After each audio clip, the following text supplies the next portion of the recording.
Let's start with a quick reality check. Have you ever completely lost your cool in a stressful situation and then, literally 5 minutes later, you immediately regretted it? Or maybe you've been so overwhelmed by a challenge that you just shut down entirely. Well, welcome to this explainer. Today, we're exploring the super universal experience of emotional dysregulation, and more importantly, how we can actually solve it. We're going to look really closely at what it means to architect our minds so we can thoughtfully respond to life's chaos, rather than just reacting to it on autopilot. Okay, let's dive right in and immediately debunk a massive myth. When people hear the phrase emotional discipline, they so often think it means turning into some kind of emotionless robot, right? Like it's all about bearing how you feel. But true emotional discipline is the exact opposite of denial. It is actually about expanding your capacity to experience the absolute full range of human emotions, the good, the bad, the really ugly, while maintaining the sheer willpower to make conscious, intentional choices about how you act on them. So if we look at the formal definition, emotional discipline is the ability to recognize, understand, and manage your emotions in a controlled and constructive manner, instead of just stuffing things down.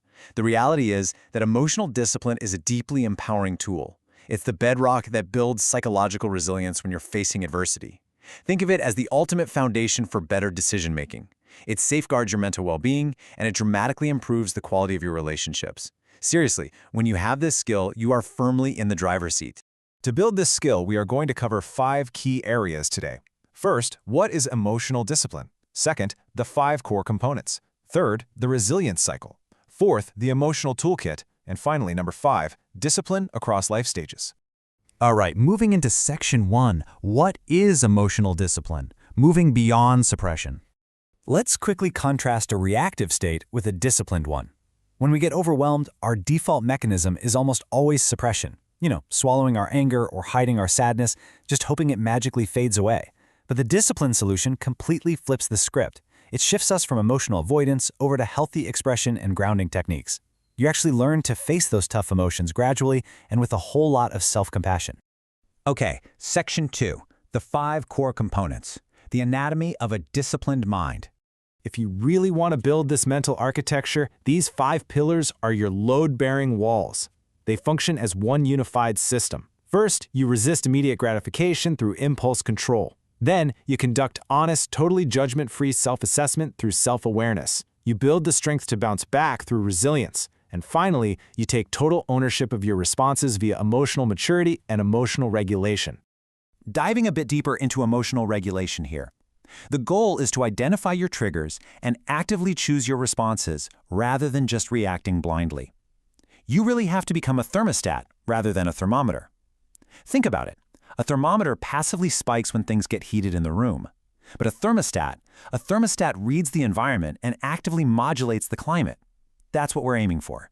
Then we have emotional maturity, which honestly is arguably the hardest pillar to master, mostly because our egos absolutely hate it. Just think about the last time you received some pretty harsh feedback at work. Our natural, totally human response is defensiveness, but emotional maturity lets you step back, absorb the critique without escalating the conflict, and actually use it to grow rather than just instinctively protecting a fragile ego. Moving on to section 3, the resilience cycle, emotional discipline in motion. Now, this is the engine that processes adversity, and it happens chronologically. It kicks off with exposure to a challenge, which is followed instantly by your initial emotional response, that immediate flash of fear or anger or whatever it is. And notice something super important here. Feeling that initial emotion isn't a failure. It's an absolutely required step. Next comes processing through awareness, followed by adaptation. And ultimately, you reach growth. You don't just survive the storm, you actually use it to become a much better sailor. Here's section 4, the emotional toolkit, grounding theory in practice. I want you to think of this like a physical fitness regimen, but specifically designed for your brain. You have to balance short-term cool-down strategies with long-term development. Short-term strategies are basically your emergency brakes, practicing the pause, doing some box breathing, or simply naming your emotions out loud to strip away their power. And then you pair those immediate tools with long-term practices, like therapy or meditation or building a really strong support network, to permanently elevate your emotional baseline over time. Your personal toolkit should also include things like cognitive reframing, which is actively changing your thought patterns to alter how you respond emotionally. Also, physical exercise is highly effective. It literally burns off the physical tension tied to stress. And hey, Never underestimate the power of a strategic timeout. Taking a literal break to regain your perspective before you snap at a loved one or before you hit send on that angry email, that is a massive hallmark of immense emotional discipline. Finally, Section 5. Discipline across life stages, a lifelong practice. Because the truth is, building emotional discipline isn't just a box you check once and you're done. It's a lifelong practice that totally shifts as we age. In adolescence, we're battling peer pressure, which requires an intense focus on basic impulse control. Then, in young adulthood, career and relationship stress demand a ton of emotional resilience. By middle age, juggling work and family requires massive stress management and perspective. And finally, in our later years, as we face inevitable health changes, the focus beautifully shifts toward acceptance and profound wisdom.